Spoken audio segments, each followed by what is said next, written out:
Hello. आज हम हिंदी व्याकरण पुस्तक व्याकरण वसुधा अध्याय 18 अविकारी शब्द अव्यय पढ़ेंगे। ठीक है। अब अविकारी या अव्यय शब्द वे होते हैं जिनमें लिंग वचन कारक आदि के कारण विकार अर्थात परिवर्तन नहीं होता। इन्हें अव्यय भी कहा जाता है।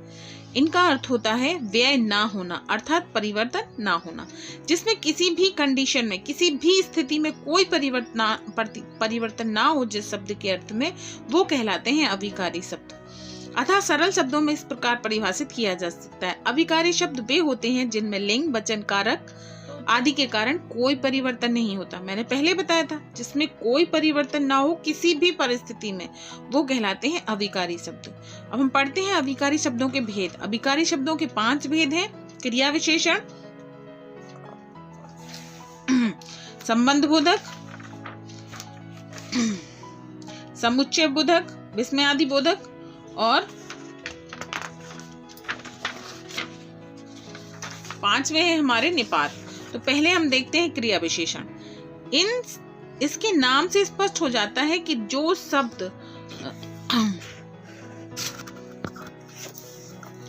शब्द क्रिया की विशेषता अर्थात उसकी रीति ढंग समय स्थान एवं मात्रा का बोध कराएं वे क्रिया विशेषण कहलाते हैं। सरल शब्दों में कहा जा सकता है क्रिया की विशेषता बताने वाले अभिकारी शब्द क्रिया विशेषण कहलाते हैं। मतलब जैसे यहाँ पे उदाहरण दिए हुए हैं, कछुआ धीरे धीरे चलता है, मोनिका बोलती है, हमें प्रतिदिन स्नान करना चाहिए, वह अंदर बैठी है। तो ये क्या हुआ? चलना भी क्रिया है, बोलना भी क्रिया है, स्नान करना भी क्रिया है और अंदर बैठना भी क्रिया है। तो इन्होंने क्या बताया? इन्होंने सिर्फ क्रिया बताई है कि किस तरह से कार्य हुआ। तो इसीलिए यहाँ पर क्रिया विशेषण अविकारी शब्द है जो क्रिया की विशेषता बता रहे हैं। ठीक है। फिर आगे लिखा है क्रिया विशेषण के भेद। क्रिया विशेषण के 4 भेद होते हैं। रीतिवाचक क्रिया विशेषण, कालवाचक क्रिया विशेषण, स्थानवाचक क्रिया विशेषण और परिमाणवाचक क्रिया विशेषण। पहले हम देखेंगे रीतिवाचक। रीतिवाचक जिन क्रिया विशेषणों में क्रिया के होने की रीति का पता, मतलब रीति मतलब होता है ढंग, तरीका, उसका पता चले, उन्हें रीतिवाचक क्रिया विशेषण कहते हैं। इनका पता लगाने के लिए क्रिया पर कैसे लगाकर प्रश्न किया जाता है। उदाहरण, चीता तेज दौड़ता है, छात्रों ने ध्यान से पढ़ा। उपयुक्त वाक्य में तेज तथा ध्यानपूर्वक अविकारी शब्द क्रमशः दौड़ने तथा पढ़ना क्रियाओं की रीति अथवा ढंग बता रहे हैं, अतः ये रीतिवाचक है। विशेष इसमें क्रिया पर कैसे लगाकर प्रश्न किया जाता है तथा उत्तर आने पर रीतिवाचक क्रिया विशेषण शब्द प्राप्त होते हैं। रीतिवाचक क्रिया विशेषण कुछ शब्द हैं, जैसे अचानक, केवल, ऐसे, जरूर, ध्यान से, विनयपूर्वक, शांतिपूर्वक, साहसा, चलते चलते, रोते रोते, धीरे धीरे, जल्दी जल्दी, तेजी से, जल्दी से। ये सब क्या होते हैं? हमारे रीतिवाचक क्रिया विशेषण। अब हम पढ़ेंगे कालवाचक क्रिया विशेषण। जिन क्रिया विशेषणों से क्रिया के होने के समय का बोध होता है उन्हें कालवाचक क्रिया विशेषण कहते हैं। उदाहरण,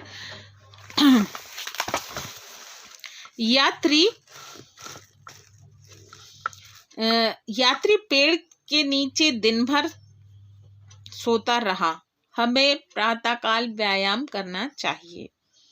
उपयुक्त वाक्यों में दिन भर तथा प्रातःकाल क्रमशः सोने एवं व्यायाम करने के लिए समय का बोध करा रहे हैं, अतः ये कालवाचक हैं।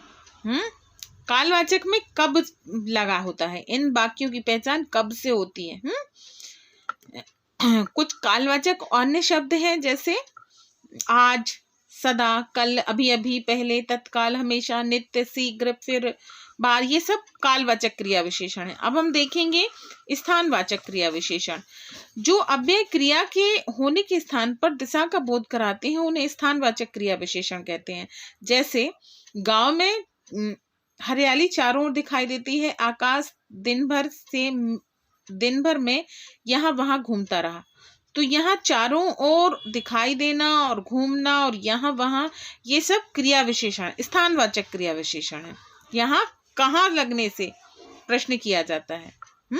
स्थानवाचक में कहाँ शब्द जोड़ने से प्रश्न किया जाए और उसका उत्तर मिले तो वहां स्थानवाचक क्रिया विशेषण होता है।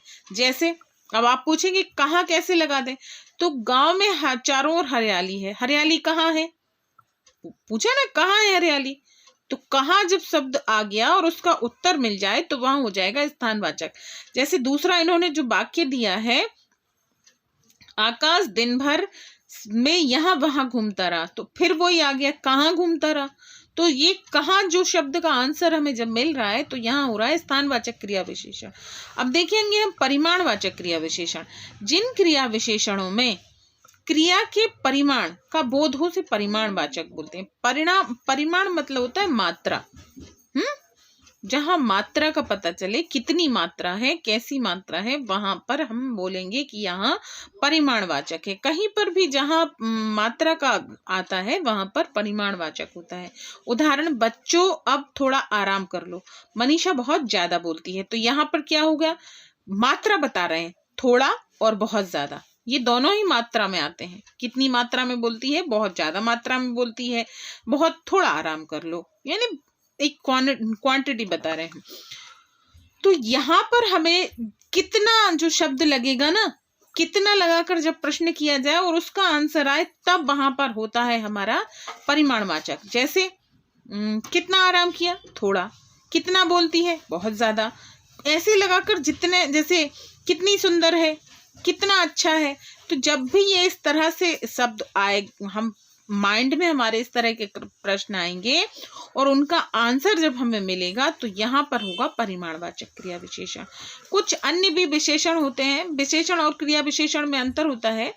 ऐसे अनेक शब्द जो विशेषण और क्रिया विशेषण दोनों में प्रयुक्त होते हैं। जब ये शब्द संज्ञा और सर्वनाम की विशेषता बताते हैं तो ये विशेषण कहलाते हैं। जब ये क्रिया की विशेषता बताते हैं तो क्रिया विशेषण कहलाते हैं।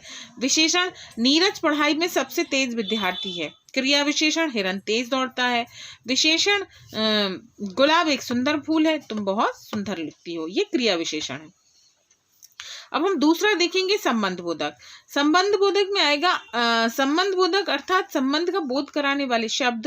ये शब्द संज्ञा या सर्वनाम के बाद प्रयुक्त होते हैं। वाक्य के शब्दों के संबंध जोड़ने का कार्य करके वाक्य को पूर्णता एवं स्पष्टता प्रदान करते हैं। अतः कहा जा सकता है जो अव्यय संज्ञा या सर्वनाम के बाद लगकर उसका संबंध वाक्य में आए हुए दूसरे शब्दों के साथ बताते हैं वो कहलाते हैं संबंध बोधक। मतलब जहां पर हम एक दूसरे के साथ संबंध बताएं, रिलेशन बताएं कि हमसे इन शब्दों का क्या रिश्ता है, एक दूसरे से ये किस तरह से बंधे हुए हैं, तो वहां पर हो जाएगा हमारा संबंध बोधक। ठीक है, उदाहरण दिया है हमारा, स्कूल के सामने आम का पेड़ है। अब हो जाएगा हमारा, इसी तरह से उन्होंने बहुत सारे विषय दिए हुए हैं, जैसे कालवाचक, स्थानवाचक, तुलना, समता, विरोधवाचक, व्यतिरेक। व्यतिरेक का ये तो सब आप समझ ही रहे होंगे। काल में समय बताएंगे, स्थान में स्थान बताएंगे, तुलना मतलब एक दूसरे से करेंगे, समानता मतलब उसके बराबर करेंगे, विरोध मतलब उल्टा कर देंगे एक दूसरे। व्यतिरेक के बिना, के अलावा, के मतलब ऐसा नहीं होता तो ऐसा हो जाता है, ऐसा नहीं होता तो वैसा हो जाता। ये जहाँ पाएगा वहां पे व्यतिरेक वाचक होंगे। और साधनवाचक के द्वारा हो जाएगा। दिशावाचक में दिशा बताएंगे, कारण में पूछेंगे कि ऐसा क्यों हुआ, संबंध में संबंध बताएंगे कि ये संबंध है, इससे इसके साथ ऐसे संबंध जोड़ा जाएगा, जैसे के संग, के साथ, के समेत। ऐसे विनिमयवाचक के स्थान पर के बदले, के की जगह। ठीक है, अब देखना है हमें समुच्चय बोधक। समुच्चय बोधक शब्द शब्दों या वाक्यांशों को जोड़ने का कार्य करता है। ये शब्दों को जोड़ने, विकल्प दर्शाने, विरोध प्रकट करने तथा परिणाम की ओर संकेत करता है। इन्हें सरल शब्दों में इस प्रकार परिभाषित किया जा सकता है। जो अव्यय दो शब्दों, वाक्यांशों या वाक्यों को जोड़ने का काम करते हैं उन्हें समुच्चय बोधक कहते हैं। जो एक दूसरे को जोड़ते हैं, मतलब दो वाक्यों को एक साथ जोड़ देते हैं, उन्हें समुच्चय बोधक कहते हैं। जैसे गौरव विद्यालय नहीं गया क्योंकि उसे बुखार था। जी, जो क्योंकि जो शब्द आया ना, यही हमारा समुच्चय बोधक है। समुच्चय बोधक के भी इन्होंने भेद बताए हैं कि समुच्चय बोधक के दो भेद होते हैं, समानाधिकरण समुच्चय बोधक और व्याधिकरण। फिर समानाधिकरण के भी दो विकल्प होते हैं, संयोजक और विकल्पक। ठीक है, और विरोधावाचक और परिमाणवाचक। मतलब समानाधिकरण के 4 हो गए, संयोजक, विकल्पक, विरोधाभासक और परिमाणवाचक। जबकि व्याधिकरण के भी 4 हो गए। व्याधिकरण के 4 हुए हैं। जो व्याधिकरण समुच्चय बोधक अव्यय है उसके 4 हुए हैं, उद्देश्यवाचक, कारण बोधक, संकेत बोधक, स्वरूप बोधक। उद्देश्यवाचक में आएगा जिससे, ताकि, जो ऐसे शब्द हैं वो आएंगे उद्देश्यवाचक में। कारण में क्योंकि, इसीलिए, अतः, अतः, ताकि, चूंकि, ये जितने शब्द हैं ये आएंगे कारण बोधक में। और संकेत बोधक में आएगा जब बताते हैं, यद्यपि रघु पढ़ाकू है तथापि प्रथम नहीं आ पाता, यदि वह आता तो सबसे मिल लेता। मतलब जब तक, तब तक आदि जब ऐसे शब्द आएंगे तब वहां पे होगा संकेत बोधक। और स्वरूप बोधक में मानो, यदि मानो तो स्वर्ग के समान है मंदिर, यदि यह मानो कि मंदिर स्वर्ग के समान है। सुषमा उदास है यानी उसे अवश्य ही डांट पड़ी है। जैसे कि, अर्थात, मानो, ताकि, यह जहां पर भी ये शब्द आएंगे वहां पर स्वरूप बोधक समुच्चय बोधक होगा। ठीक है, अब हम देखते हैं इसी का चौथा विस्मयादि बोधक। विस्मयादि बोधक शब्द मन के भावों को प्रकट करते हैं। इन्हें सरल शब्दों में इस प्रकार परिभाषित किया जा सकता है। जो अव्यय विस्मय, हर्ष, शोक, घृणा आदि मनो के भावों को व्यक्त करते हैं उन्हें विस्मय आदि बोधक अव्यय कहते हैं। जैसे ऐसे शब्दों के साथ विस्मय आदि बोधक चिन्ह लगा रहता है। तो विस्मय आदि बोधक चिन्ह तो आपको पता है कि एक पूर्ण विराम लगाएंगे और उसके नीचे एक बिंदी लगा देंगे तो ये हो जाएगा हमारा विस्मय आदि बोधक चिन्ह। ठीक है, जैसे वाह क्या मौसम है, तो यहाँ पर वाह जो शब्द आएगा ना और उसके बाद जो विस्मय आदि बोधक चिन्ह लगा है ये दर्शाएगा हमारे विस्मय आदि बोधक अव्यय को। इसमें विस्मय आदि बोधक अव्यय में 12 तरह के अव्यय होते हैं जो मन के भावों को व्यक्त करते हैं। इनमें विस्मय आदि बोधक अव्यय के प्रारंभ में प्रयोग होता है, जो इसका चिन्ह है वो प्रारंभ में ही लगता है। इन शब्दों का वाक्यों से संबंध नहीं होता। मतलब जो वाक्य है वो जो विस्मय आदि बोधक अव्यय हैं ये वाक्य में किसी तरह का कोई परिवर्तन नहीं लाएंगे। वाक्य वही कहेगा जो उसे कहना है। मतलब हम जो कहना चाहते हैं बस वही रहेगा, कहने का तरीका बदल जाएगा। वहां आश्चर्य की पुष्टि होगी और कुछ नहीं होगा, वाक्य वही रहेगा। जैसे मैंने पूछा अरे तुम कब आ गए, तो ये जो अरे शब्द है ना इसका वैसे कोई अर्थ नहीं निकल रहा है। ये हम प्रश्न वही रहा कि तुम कब आ गए, वही है ना। समझ के देख लो कि जैसे मैंने तुमसे कहा अरे ये क्या कर दिया, तो ये जो अरे है ना ये तो वही रह गया, क्या कर दिया मैंने, तो जो हमारा प्रश्न रह गया वो क्या कर दिया हो गया। तो यहाँ पर इन शब्दों से कोई परिवर्तन नहीं होता है, बस कहने का तरीका बदल जाता है और हमारे मन के भाव बदल जाते हैं। तो सामने वाला समझ जाता है कि हम क्या कहना चाहते हैं, हमारे कहने का तरीका क्या है। जैसे विभिन्न मनोभावों को व्यक्त करने के लिए विस्मय आदि बोधक 12 प्रकार के होते हैं, इनको समझ लीजिए। मैं पूरे नहीं समझाऊंगी, सिर्फ आपको थोड़े थोड़े बताऊंगी तो आप लोग समझना, क्योंकि बहुत बड़े वीडियो हो जाते हैं फिर प्रॉब्लम होती है। जैसे पहला है आश्चर्य बोधक, अरे क्या सच ओ, ये आश्चर्य दर्शाएंगे। हर्ष मतलब खुशी, ये हमारी खुशी दर्शाएंगे कि हम खुश हैं। जैसे वाह वाह क्या कार्य किया है आपने, तो ये क्या हो गया हर्ष बोधक। शोक बोधक में हाय ऐसा नहीं होना था, ओहो राम राम ये बहुत गलत हुआ, तो ये सब जाएंगे हमारे दुख को दर्शाएंगे। फिर चेतावनी, चेतावनी मतलब होता है किसी को वार्न करना, जैसे खबरदार अगर तुमने ये कार्य किया। इसी तरह से घृणा सूचक होते हैं। घृणा सूचक जब हम किसी गंदी चीज को देखते हैं या मन में बहुत अजीब तरह के भाव जब उत्पन्न होते हैं ना, हम बहुत चिड़चिड़ी आती है जिसको देख के, उसको देख के हम क्या बोलते हैं, थू थू कितना गंदा है, छी छी। ऐसे शब्दों का जब हम प्रयोग करते हैं तो ये हो जाएंगे घृणा सूचक। अनुमान बोधक में होता है एक अनुमान लगाया जाता है कि हाँ हाँ ऐसा हो सकता है। जैसे हम कहते हैं हाँ हाँ वो आने ही वाला होगा, अच्छा अच्छा वो आज आ रहा है, तो ये क्या होगा हमने अनुमान लगाया है।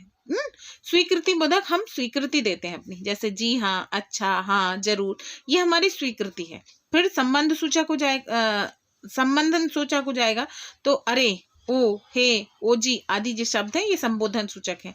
फिर क्रोध सूचक, क्रोध में मतलब है गुस्सा आती, अबे, धत, चुप, हट आदि जो शब्द होते हैं ये क्रोध सूचक होते हैं। अभिवादन सूचक में क्या आएगा, इसमें हम किसी से जैसे नमस्ते, राम राम, जय श्री राम, जय हनुमान, राधे राधे, जय जिनेंद्र, वालेकुम सलाम, अस्सलाम वालेकुम, ये सब जितने भी शब्द हैं ये कहाँ जाएंगे, हमारे अभिवादन सूचक में।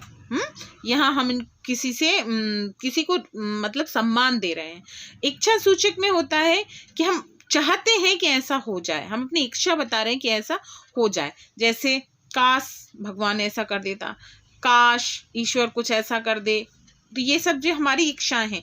आशीर्वाद में जीते रहो, सुखी रहो, दीर्घायु हो, ये सब होते हैं आशीर्वाद। तो कुल मिलाकर 12 तरह के विस्मय आदि बोधक शब्द हैं जो अव्यय की श्रेणी में आते हैं। अब हम पढ़ेंगे पांचवा होता है निपात, जो अव्यय शब्द के बाद लगकर उसके अर्थ की को बल प्रदान करते हैं, वे निपात कहलाते हैं। जैसे उसने मुझे बेटे के विवाह में बुलाया तक नहीं, ये जो तक है ना, ये जो पूरा वाक्य है इसको एक अलग ही शक्ति दे रहा है, एनर्जी दे रहा है। जैसे उसने मुझे बेटे के विवाह में बुलाया, बुलाया नहीं बोल देते तो एक नॉर्मल बात हो जाती, बुलाया नहीं, बुलाया तक नहीं बोलने से जो हमारा पूरा वाक्य है वो एक तरह से हाईलाइट हो गया है।